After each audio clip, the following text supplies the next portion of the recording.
Hello, everybody. This is Decluttr Me.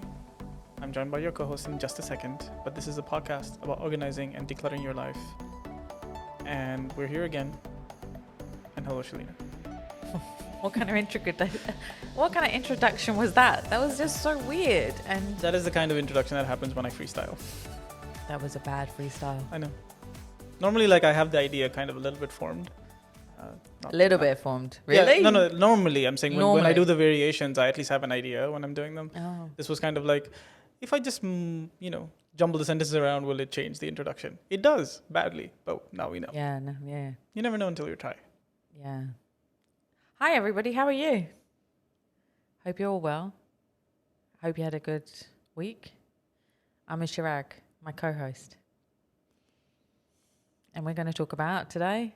I mean, I have no idea what you were trying to do there, but I think No cars? We're not going to talk about cars today? No new car? No new car. Okay, fine.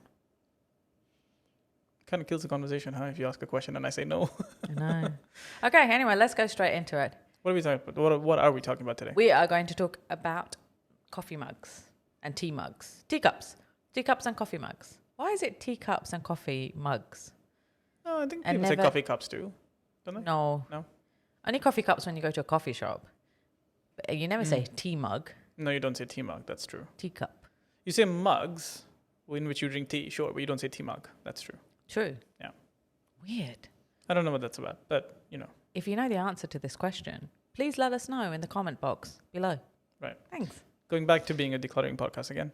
Oh, yeah, we're So we're going to talk about just mug Cups. cabinets and cup cabinets and things like Yeah, that. so I've been doing a lot of, it's that time of the year where there's lots of moving, unpacking, especially kitchen. So I've been doing a lot of that.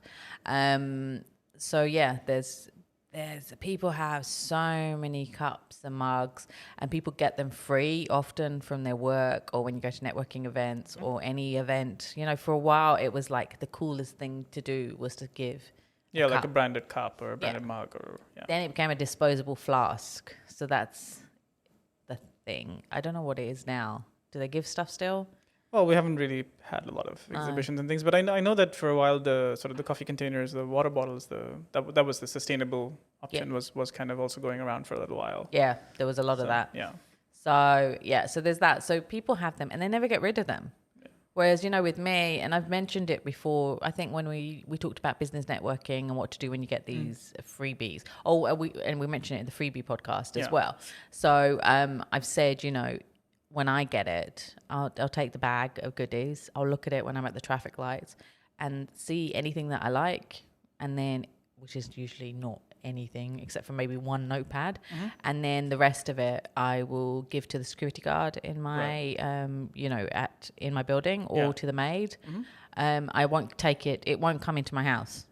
Or it'll go into one of those donation bins. Right. But it never comes into my house. So, but people are often don't do that because they're trying to be nice. So they bring it home and then they have all these random coffee mugs from different places and from companies that they didn't even like working in. There's a lot of, so. But there's also a sentimental side of things too, right? So I know people that really love coffee mugs. So I know that it becomes a gifting option for them. So people gift them coffee mugs of different kinds and styles. I know people who collect them. Yeah, so like the Starbucks mugs. So people go around the world and collect Starbucks mugs. Oh, really? This is similar to like the Hard Rock T-shirt collections, right? Exactly like that, but just as painful. Actually worse because people keep them in. They're huge. They're really big round cups. It's not like they're small things. They're huge round things, and they keep them in those big boxes that they're in, and never take them out. And oh my God, organizing them into a top shelf and stacking them. And you have to be careful because they're ceramic and they bought it from Timbuktu, so it's very precious. But yeah, I think the sentimental value is there, right? So it's either a trip that they want to remember. Like, it's almost like a souvenir in a way. So mugs actually get into that category as well. Yeah, it's a souvenir, but it's as we've talked about before on the holiday podcast as well. It's clutter. Like, you have pictures from your holiday, you have your memories. What is a Starbucks cup going to do for your memory? Except that you went to Starbucks in another country, isn't it? That's all. No, I mean, I get the idea. At least I get the value of doing that. I mean, whatever. You can collect souvenirs. You can collect this. People buy lots of things. By the way, I know people who get tattoos when they go on holiday. Like there's so many things. Yeah. My mum used to get vodka glasses, but then we had shot to glasses. hide. Yeah, same thing. So, but that was like she did it when we started. First time we went to Florida, and then she'd put it in glass cabinet. But whenever anybody would come over who was like Muslim, she'd have to hide it because we're Muslim. We'd never use them, of course, but it's just my mum loved these shot glasses. Yeah, they're again. So that's what I mean. So I think that there's sentimental value to collecting those things, and I get the idea behind it. But I think, and like I said, I think mugs fall in that category because a lot of people do that with mugs. Yeah, they do. And they collect them a lot. Yeah. Yeah, and it causes clutter. I mean, unless you're going to put it in a glass case, like cabinet, and have so you can see them, they're just going to languish in a cupboard. Them, I guess. If you're going to actually circulate them around. Yeah. But. And otherwise, they're just going to languish in a cupboard in your kitchen, and obviously. There's always precious real estate in kitchens. It's very rare that I find a kitchen which has got space available for things. It gets filled up with so much stuff. So these don't need to be there. So let's talk about decluttering them. I mean, I know it's hard for some people. For a lot of people, it's really easy. They do it very quickly once we start the process. So go through the cups and do them into separate piles. So do the ones you use every day, you love, your special sentimental ones. Like I have my orange mug I bought from Crate and Barrel for Halloween, which got a black cat on it, and I love it. I used to have it at work because my kind colleagues used to call me a witch. So I had a witch mug. I know, they were horrible. So I had this mug for years and I still got it and I love it. And, if you watch the YouTube videos, you sometimes see me drinking from it, but that's my favorite mug of all time and nobody else can touch it. So we all have that, so keep those mugs. So put them into one pile. So that's your pile one. Pile two are the mugs and cups that you get, for when you have guests, so people have that. So maybe have 2 sets, but not 10 sets. I mean, how many guests do you have? Unless you're in a palace and you have guests coming in all the time, I don't think you need 10 sets of different cups, like for tea and coffee and kawa and espresso. Yeah, and the different size cups, whatever. Wine glasses and stuff. Like there's so many different kinds. Yeah. And yes, they're interchangeable, but I know a lot of people would be sticklers to be like, well, espresso is the small cup and the coffee is the... And espresso has the handle. Kawa has no handle. No handle, yeah. And they can be glass or it can be ceramic. And then they have a saucer and a tiny spoon. And you have the tea versions as well. So you have the Soleimani style or the Iranian style, like a Turkish style tea. And then you have a cappuccino or something else coming out. So there's so many different kinds too. Yeah, and then the British cup teas with the saucers and everything. So there is, and some people, we are in a region, culturally, tea and coffee is a big thing here. So I see all kinds of different teas, like what you talked about, and cups and mugs as well. So you need to, we need to organize that. So see which, what they're used for. So that's in your section 2. So it's not your everyday ones. That's in section 1, the ones that you love. So then we got section 3. They're the cups you don't use, the ones you've been gifted, the sets that you get gifted when you move into a new house. People are like, oh, wow. Like, don't gift people big presents when they move into their houses because, you're very excited about your new house and you want to buy new things for your house. So just please don't give your taste onto other people. Just get them a voucher so they can go buy something from, say, Bloomingdale's or Selfridges. Or that's typically, this is the last couple of times people have moved. That's what I've done, right? I've just gone give them... Either I tell them that either I know that they will appreciate a Crate and Barrel or a Home Center or whatever, and then I do that, or sometimes I ask to be like, okay, what is the store you're actually going to go out and buy stuff from? Yeah, and let me just get you a voucher for that.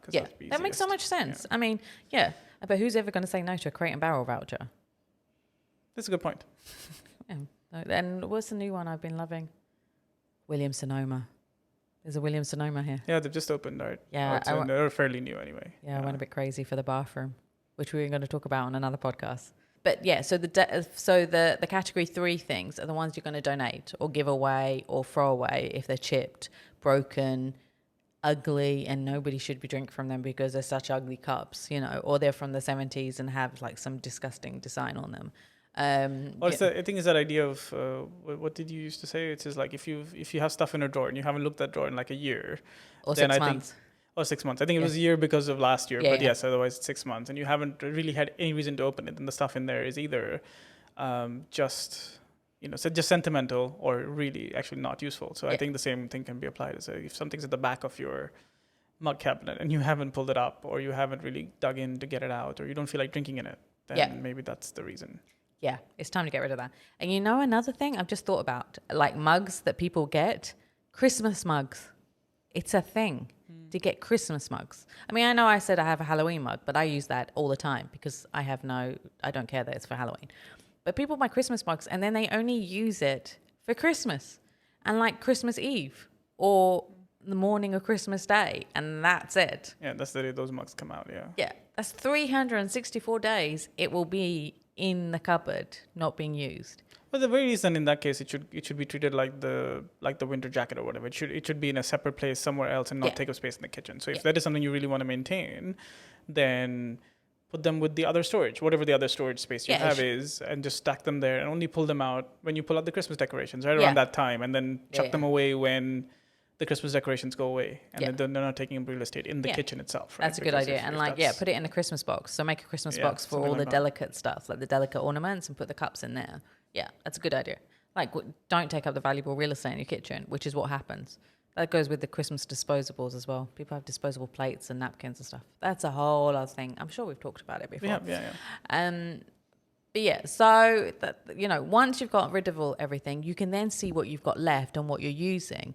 And what I find in a lot of the cupboards recently is that they're really high, so you can't, there's not enough shelves to put cups and in these cupboards, because I don't know.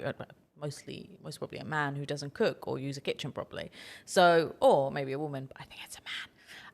So there's these shelves that are like really super duper high. Right. So thankfully in certain stores, they have these shelf saver things that you buy. So I use one from Home Center, which I love. So you can put the espresso cups, the kawa into these shelf units. And then you can put 2 rows of the mugs as well in these different things. So they're really useful. So if you can get these shelving units, you have them on Amazon or IKEA or a Home Center, get them because they're great to save space. And then you can double stack or triple stack the cups. And then the ones you don't use often are at the top, and the ones you do use often are at the bottom. Think of ways like that to save space. And it also reduces the amount of cupboards that are taking up space with the mugs, because as I said, the mugs take up so much space, it's ridiculous. So that's my top tips. And then saucers as well. How many people use saucers? If you don't use saucers, put them at the top. They should be further away. So everything you don't want to reach easily, put them higher up, and the things you want all the time, put them lower down.